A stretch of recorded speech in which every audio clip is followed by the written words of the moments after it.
Olá pessoal, tudo bem? Estamos aqui mais uma missão gloriosa, né?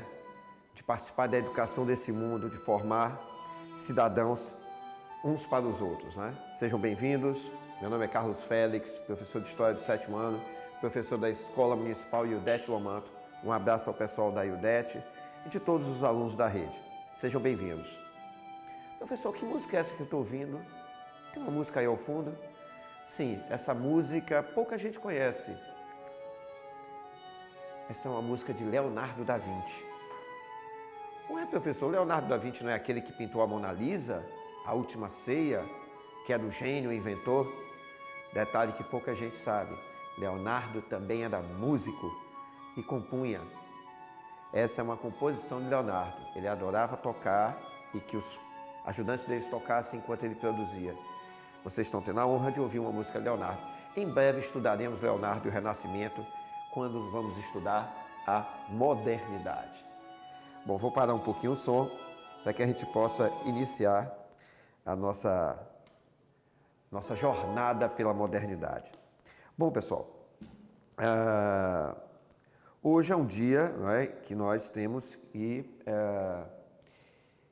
tentar entender o que significa modernidade. Há uma confusão na cabeça das pessoas que é a seguinte: professor, agora que nós estamos vivendo na história moderna, engano, pessoal, nós não estamos vivendo na história moderna. Nós estamos vivendo a história contemporânea. Como assim, professor? Nós não estamos na história moderna? Não. A história moderna acabou na Revolução Francesa em 1789, há muito tempo atrás. E as pessoas confundem muito. A modernidade é o momento em que o mundo sai da Idade Média e é o momento que está antes da história contemporânea. Esse período é o que nós estamos começando a estudar agora. Nós concluímos nossos estudos sobre a Idade Média, né? E agora estamos dando continuidade, iniciando nossos estudos sobre a história moderna, ou a modernidade, como queira. Tá? E o primeiro item que nós vamos estudar desse período será como se governava nessa época, como era a política nessa época, como os países se formaram, como os reis eram nessa época. E para isso nós vamos ver o que nós chamamos de absolutismo monárquico, gente. Lembra que quando eu falei nas aulas anteriores que em boa parte da Idade Média os reis eram fracos? Os reis malmente eram um senhor feudal que mandava no seu feudo. Os outros senhores feudais tinham quase tanto poder quanto o rei. Pois é, essa história mudou com a Guerra dos 100 Anos, a Guerra de Reconquista. Portugal, Espanha, França e Inglaterra se tornam os primeiros países modernos do mundo. Países diferentes, países extremamente organizados, com um detalhe importante. A coroa do rei pesava forte sobre a cabeça do rei e da nação. O poder passou a ser muito forte. Os reis de fracos passaram a ser extremamente fortes e poderosos, com poder absoluto, praticamente até divino, vindo de Deus. E é sobre esse tema que nós vamos iniciar a modernidade. Como na Europa os países se organizavam e como era a forma de governo. Os historiadores, então, resolveram dar um nome a essa forma de governo, de como se governava nessa época, na modernidade. Eles chamaram isso de absolutismo. Professor, o que vem a ser o absolutismo? Vejam bem, o absolutismo, vamos ler aqui comigo, absolutismo, é um regime político, vocês viram aí que está em negrito, regime político, significa uma forma de governo, né? É um regime político em que o poder está concentrado nas mãos do rei, em que o mesmo tinha completa autoridade para fazer o que quiser, principalmente ao fazer e impor leis. Voltando aqui, então é um momento em que a forma de governo é onde todos os poderes estão concentrados na mão do rei, mas todos mesmo. Os reis fortaleceram tanto durante as guerras e durante o final da Idade Média, Guerra dos 100 Anos, França e Inglaterra, Guerra de Reconquista contra os muçulmanos, Portugal e Espanha, que ao final dessas guerras, os reis tinham tanto exército, tantas armas, tanto dinheiro, tanto poder, que eles impuseram uma só lei, uma só moeda, uma só autoridade. O rei passa a concentrar todos os poderes. Vocês sabem que hoje em dia o poder é dividido, né? O regime político brasileiro, a democracia brasileira, a República Federativa do Brasil, nosso país, atualmente, nós temos 3 poderes. O poder executivo, o poder de executar, né? De tocar obras, de fazer projetos, de mover a máquina do governo. O poder executivo é feito pelo presidente da República, no âmbito, né, federal, pelos governadores, o poder executivo nos estados, e nos municípios, o prefeito. Então, quem é que tem o poder executivo no Brasil? Presidente, governador e prefeitos. Federal, estadual, municipal.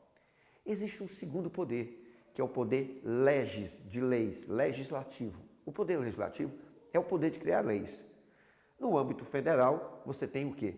A Câmara de Deputados, em Brasília, e o Senado Federal. Esses 2 órgãos, eleitos pelo povo, decidem as leis que vão reger a nação.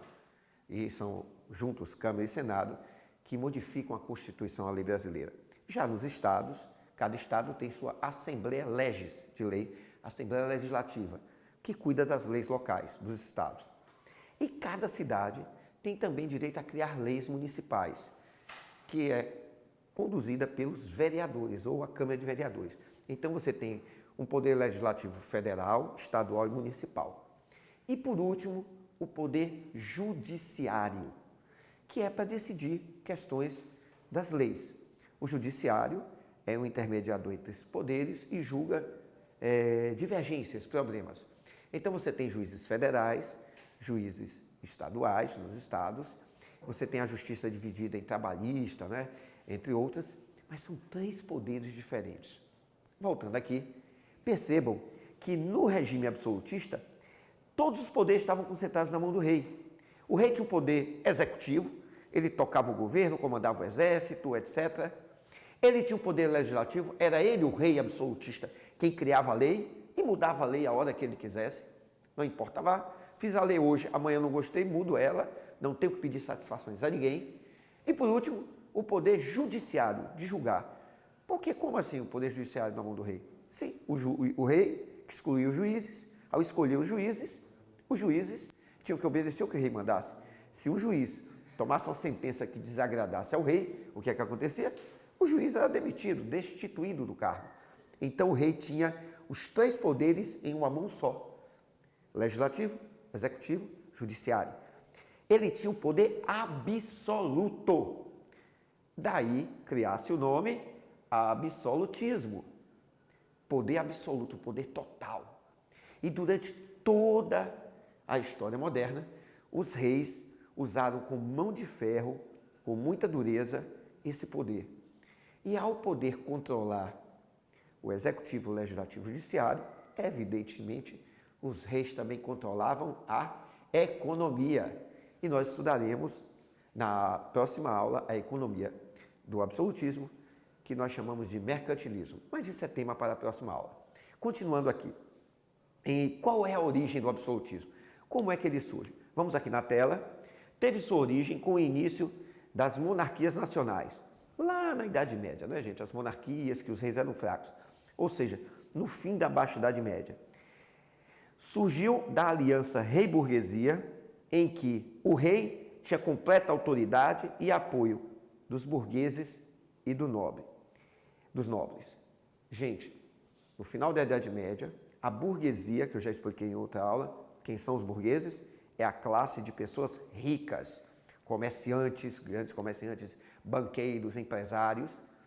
Esses vão se unir aos reis, para quê? Óbvio, eles queriam tirar os entraves que atrapalhavam o comércio, moedas diferentes, pesos, medidas diferentes, impostos diferentes, pedágios de uma cidade, de um lugar para outro, pagando impostos a um governo só, com moeda única, com regras únicas. Isso facilitaria o comércio. O que é que a burguesia vai fazer? Vai apoiar que os reis centralizem o poder nas suas mãos. Parte da nobreza perdeu um pouco do seu poder, mas ela se contentou porque o rei com um exército poderoso não só proteger a nação de outros povos, mas também proteger a própria nobreza de revoltas dos servos, dos camponeses, que eram muito explorados. Vocês lembram que os servos sofriam na mão dos senhores feudais.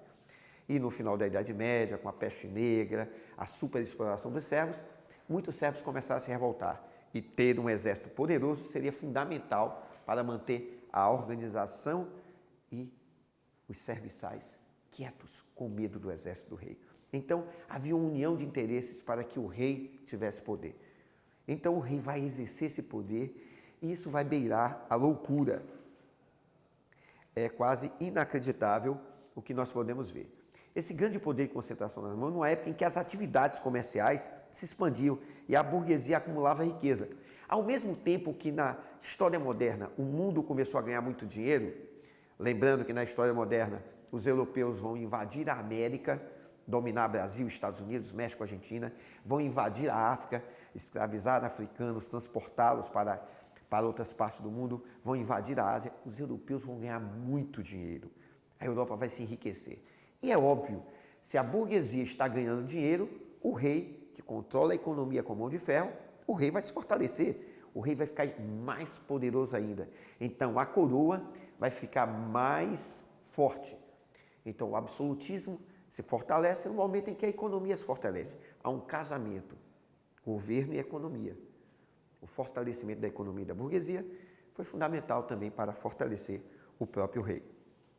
Bom, toda a história, todo fato, toda a época tem seus heróis, né? Vamos dizer assim, no futebol você tem quem? Um ícone, um símbolo, você tem Pelé. No basquete você tem Michael Jordan, né?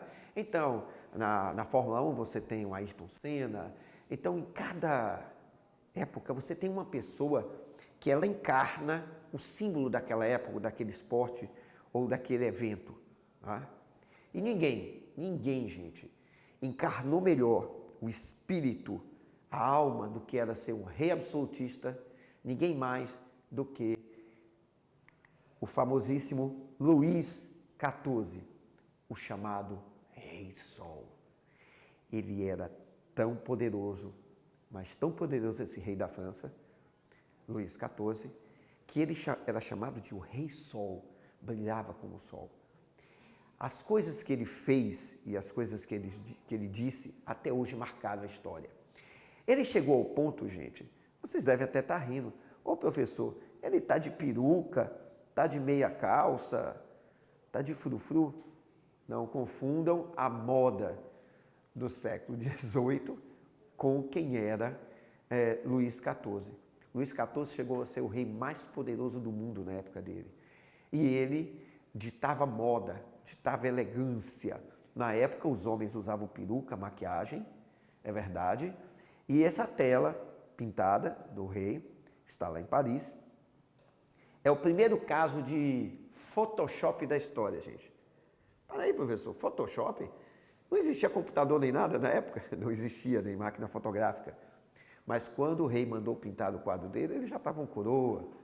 E quando o artista estava pintando o quadro, o rei não gostou muito da tela e disse, eu não estou gostando das minhas pernas. E aí o rei teve a brilhante ideia, pegou um rapaz jovem, botou de modelo, pousando com as pernas de um jovem, e da cintura para baixo é um modelo, da cintura para cima é o próprio rei. É o primeiro caso de Photoshop da história. Ele era chamado Rei Sol devido a seu grande poder. Ele era tão poderoso e se achava que ele chegou a ponto de dizer, o Estado sou eu, ou seja, a França sou eu, o governo sou eu, o país sou eu. O que interessa não é o país, o que interessa é o que me interessa. Eu sou o governo, eu sou a França, eu sou o Estado sou eu. Essa frase, atribuída a ele, é o que marca a grandeza dele. Luís XIV era tão poderoso que ele mandou construir o palácio mais luxuoso e bonito do mundo, o Palácio de Versailles. Alguns conhecem aqui no Brasil com o nome de Palácio de Versalhes, né? Mas em francês, Palácio de Versailles, fica na periferia de Paris, hoje, né? Paris cresceu muito, mas ela era a 17 quilômetros da cidade na época, quando foi criada, E esse palácio, ele é gigante, gente. Deus me agraciou, já tive o prazer de visitá-lo 2 vezes. É um palácio que você tem que ir várias vezes. Para vocês terem uma ideia, o palácio, ele tem centenas de quartos, abrigava mais de 5.000 pessoas dormindo lá, bajulando o rei, com jardins gigantescos e com outro palácio dentro dos próprios jardins, só para a rainha não ficar encontrando com o rei toda hora e não se estressarem. Esse palácio é um dos lugares mais visitados do mundo. O Palácio de Versailles, ou Versalhes, mostrava a grandeza. E Luís XIV mandou fazer o palácio sem muros. Por que sem muros? Para mostrar que ele não precisava de muros como na Idade Média para se defender dos inimigos. Eu sou tão poderoso que eu não preciso de muros. O palácio era amplo, aberto. Os jardins eram gigantes, gente, e há um detalhe engraçado, uma curiosidade aqui. Esse palácio, com centenas de quartos, não tinha um único banheiro, nem para o rei. Banheiro é uma coisa moderna. E as pessoas usavam os labirintos dos jardins de Versailles, que são gigantescos, como sanitário. É sério. Os hábitos de higiene eram muito precários na época.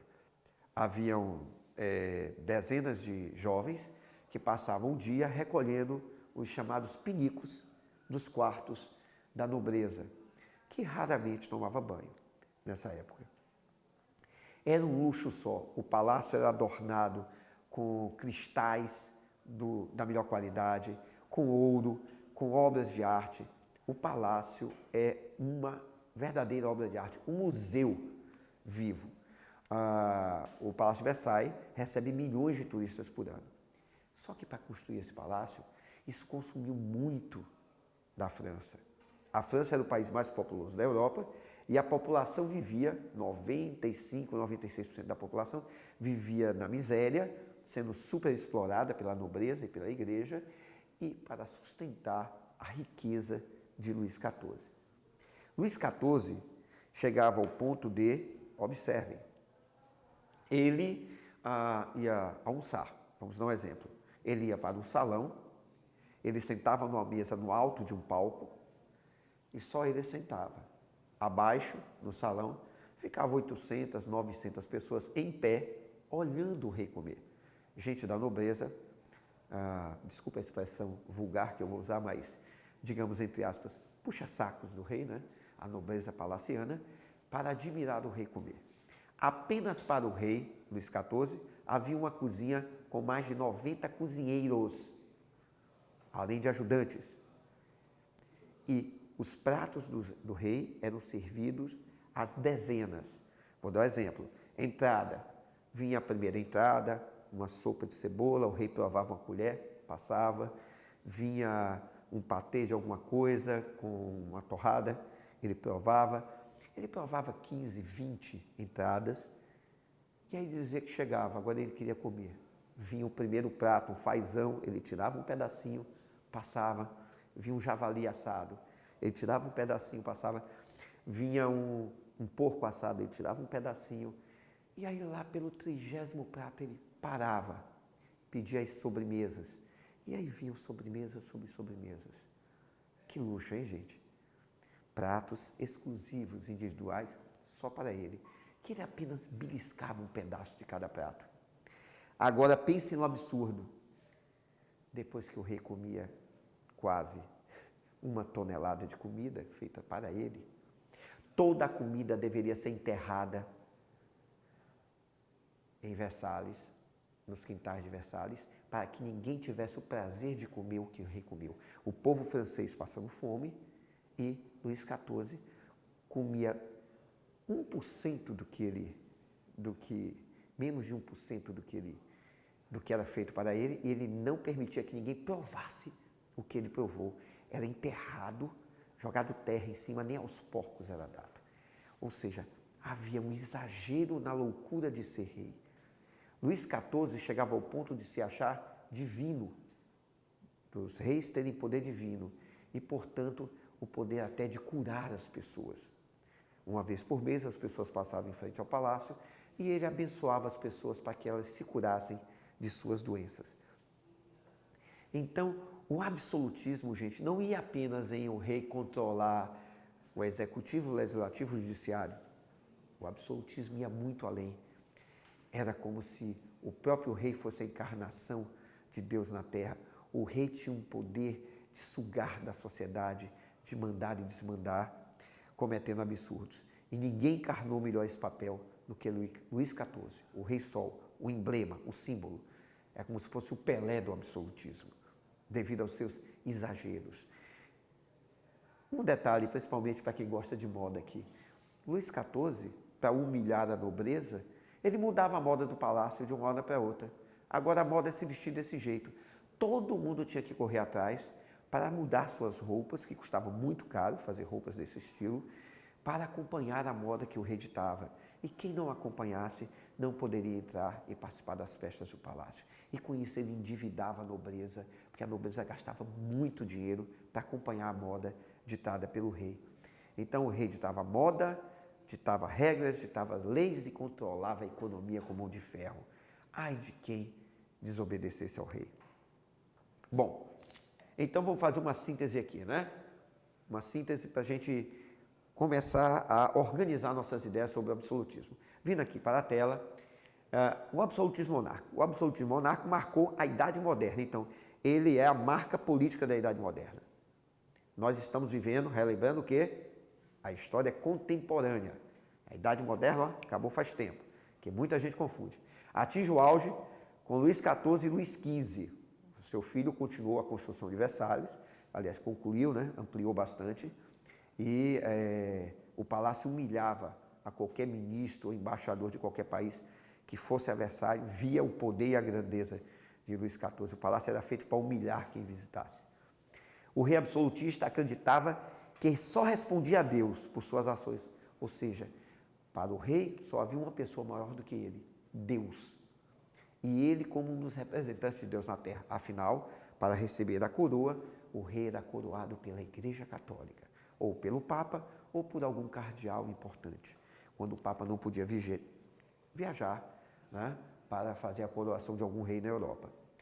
Não se deve pensar que o rei, nessa época, que ele não negociava o apoio. Ele negociava, ele dava cargos à nobreza, ele dava concessões à burguesia. Claro que o rei não governava sem apoio, ele tinha que ter apoio para isso. E ele habilmente negociava cargos e negócios, política de monopólios, de preferências comerciais para alguns comerciantes. Monopólio, por exemplo, só pode vender velas no meu país o comerciante fulano de tal. Então ele concedia monopólios a algumas pessoas. Então era um jogo de interesses na qual o rei controlava os interesses da nobreza, da burguesia e da igreja.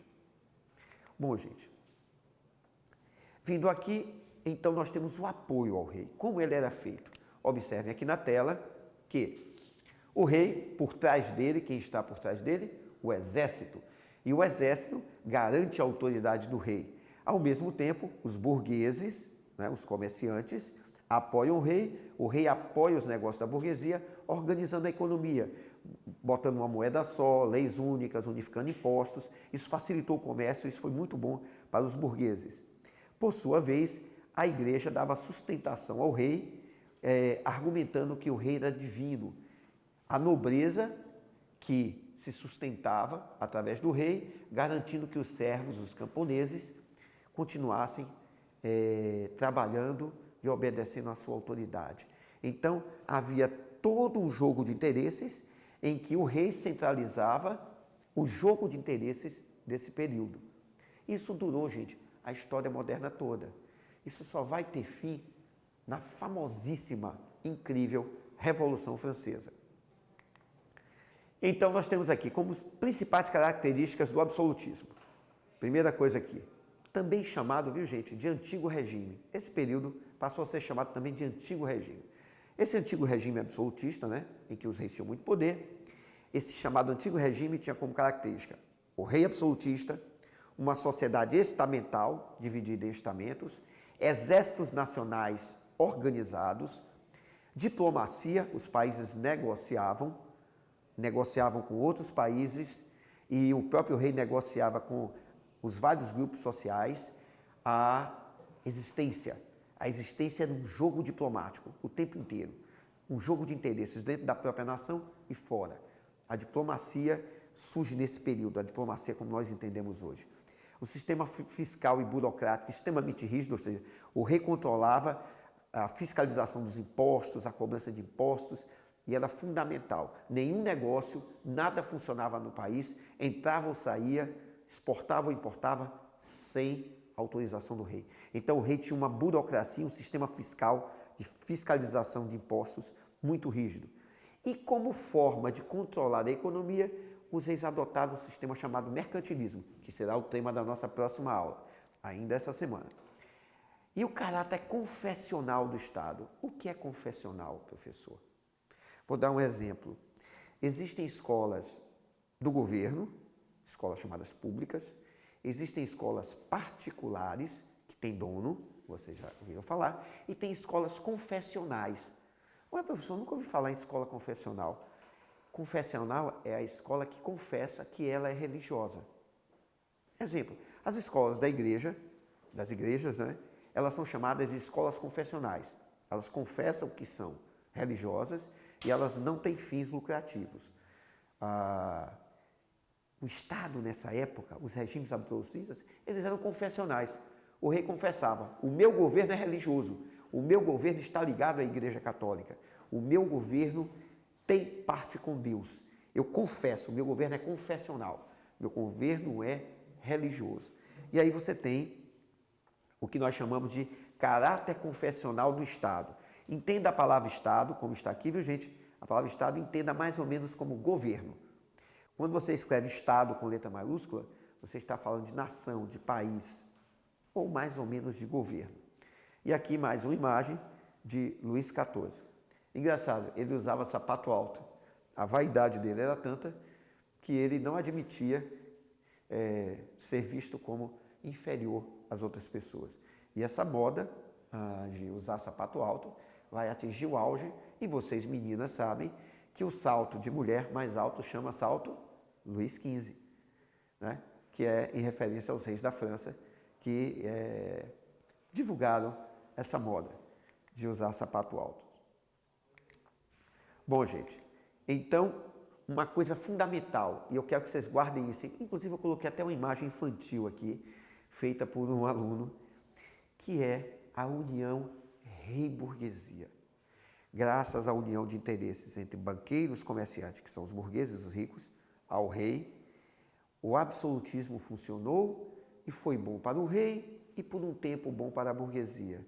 Mas essa aliança de mãozinhas dadas para cima vai chegar uma hora que vai ser rompida. No final da história moderna, da modernidade, a burguesia vai ganhar tanto dinheiro, tanto poder, tanta influência, que ela vai parar um momento e dizer: para que eu quero o rei?